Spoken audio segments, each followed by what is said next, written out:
Hello everyone, in this video I'll show you how to use NETCAT, also known as the Swiss Army knife of networking. I'm using Kali Linux as you can see on the left and Meta on the right.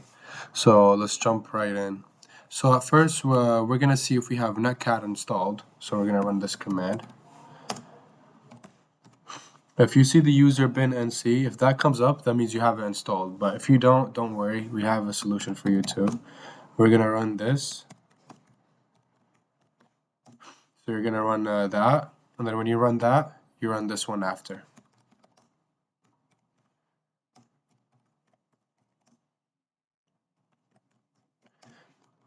NetCat, yeah.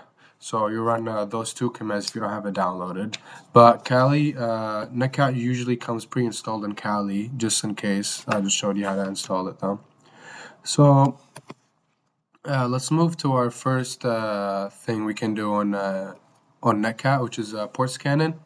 So we're gonna run this command on the Kali machine for the meta. So we're gonna run this /zv and then the meta IP address, which is 192.168.1.5, and then we're gonna scan from port 1 to 1000. It's gonna take a little bit of a minute, so hold on with me. Oh, it was actually pretty quick, but here it showed me from port 1 to 1000 all the open ones. So over here we have a shell one. This one could be very hectic if we got into it. So yeah, here we're scanning like the first 1000 ports to see what's open. It's a bit slower than a Nmap, but it's still pretty useful if you want something like lightweight. And also with this one, it's very stealthy. Like no one can really find out. Like it's on the low by a lot. So let's move to our second thing we can do on NetCat, which is chatting between two devices. So we're gonna run this on Meta nc/lvp. So every time you see slash and L usually means listening. So that's the machine that's listening. So we're gonna be listening from Meta, and we're gonna do it on port 4444. So we're gonna push it, and it's gonna look. It's listening to anything from 4444. So we're gonna do this on Kali nc, and then the IP address of Meta, and then the same port it's listening to. And then look, we can type in like hi. It's gonna come up over there. How are you? Anything you want, basically. You can have some easy communications over here. So yeah. So now we're using NetCat like a chat server. That's what we're basically doing. The meta box is listening, like I said, and Kali connects. This proved that NetCat can be used for raw TCP communication, which is at 4444. So let's move on to our third thing. Let's just go back to the root for both. We're back there. So we can send files from Kali to Metasploit. So let's do this. We're gonna do nc-lvp. Let's do port 80. And for the one that's, like we said, we have an LVP, which is, it's listening. So this is the machine that's listening. So for the one that's listening, when you're sending files, you want to put this one, received. Make sure you have the spelling all perfect. I usually mess it up. So you're going to run this on Meta. Give me permission denied. I think I have it. I gotta run it again.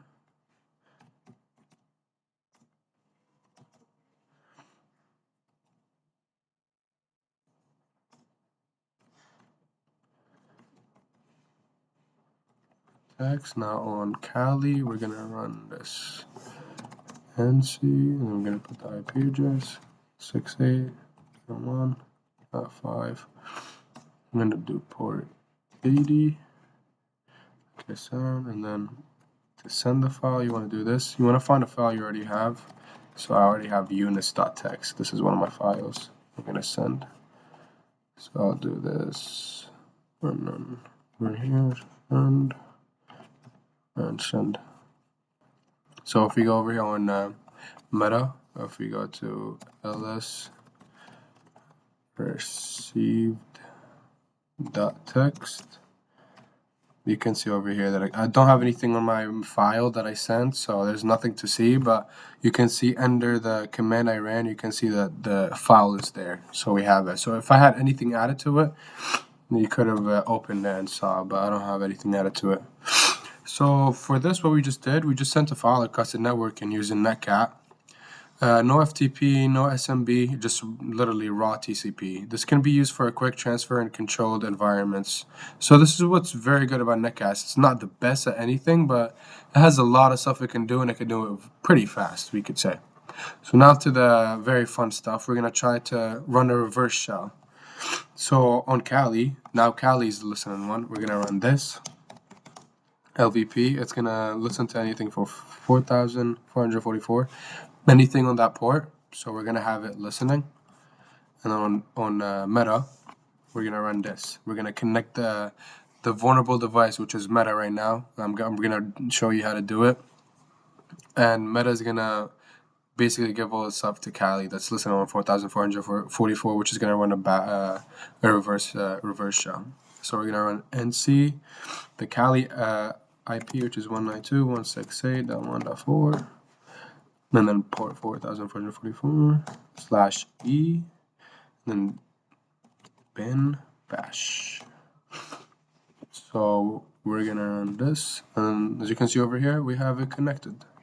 So this can be used for very harmful stuff, so please be careful with that, and don't get in trouble with the government, because that could get you sent in jail if you do some stuff with it.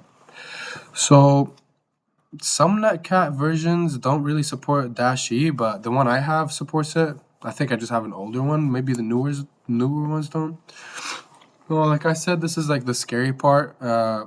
You can, with a single command in NetCat, you can give a remote shell to an attacker.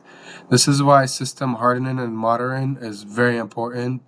And connection is also very important, to have your connection and to know what you're doing. You can't just be having that out there. So now to close off, I'm just gonna say like NetCat is a very powerful and simple tool. You've seen how we can like scan ports, grab banners, chat between machines, transfer files, and even do the bad stuff, which is create a reverse shell. So just make sure you use this tool responsibly. It's an amazing tool for penetration testing, really, but you can do, I showed you, you can do a lot of stuff with it, so that's pretty good. But yeah, thanks for listening to my video. Hope you enjoyed it. I didn't really go too deep into it. I just showed the basics, but yeah, thank you. Have a good day.